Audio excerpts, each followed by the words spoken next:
Cindy Sheehan, your hippy-dippy peacenik, with an important and exciting announcement. But first, this message from me and the Soapbox People's Network. As should be glaringly obvious, the United States of America, as a whole, is lovingly devoted to its wars. In school, we learn the history of this empire from war to shining war, and the history of the USA's expansion is one of genocide and slavery cloaked in a holy manifest from God.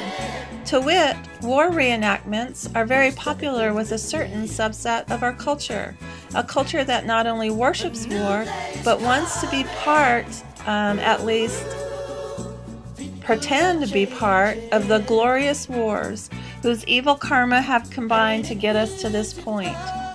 War is our religion, and Obama is nothing but the current high priest of this cult.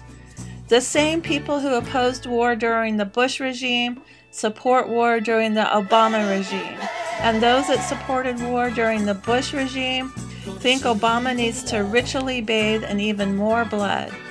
So obviously, again, most people in the United States aren't actually anti-war and are definitely not anti-empire. Even though the recent climate march in NYC was a success, if one counts success not by efficacy but by numbers, we who still remain in the peace movement feel lucky if we can pull in 100 to our demos opposing the bloody hand of empire. To this end, the Soapbox People's Network is sponsoring an anti-war reenactment in Washington, D.C. for March 13th to the 17th next year. And we believe this is the first ever anti-war reenactment in history.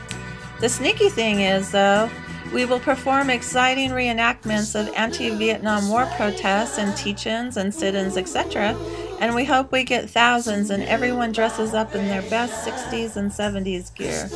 We will really be demanding an end to war and empire.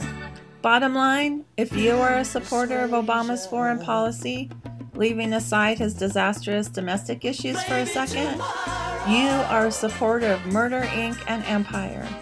I know most of you don't really support these policies, but for some weird reason think you need to circle the wagons around the first black president trademark, who is just as vigorously an able servant of empire trademark as the 43 white guys before him.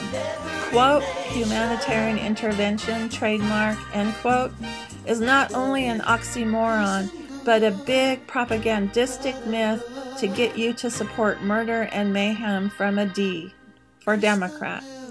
We need the numbers to demonstrate to this war machine that we care more about the people they bomb than the two-party scam they have been running for decades now. We are in the very beginning stages of organizing, but if you would like to help in any way, please email Dee Dee Miller, dd4peace@gmail.com. That's Dee Dee, the number 4, peace@gmail.com. DEDE 4peace@gmail.com. We will need to raise money, have ride sharing, housing, materials, PR, organizers, and don't even come thinking we're going to get permits, because we believe our Bill of Rights is the only permit we need to exercise those rights. So dust off your love beads and polish up your VW van and plan on joining us for all or part of our weekend of love for humanity. Stay tuned for more info. Peace, love, and revolution. Look over yonder.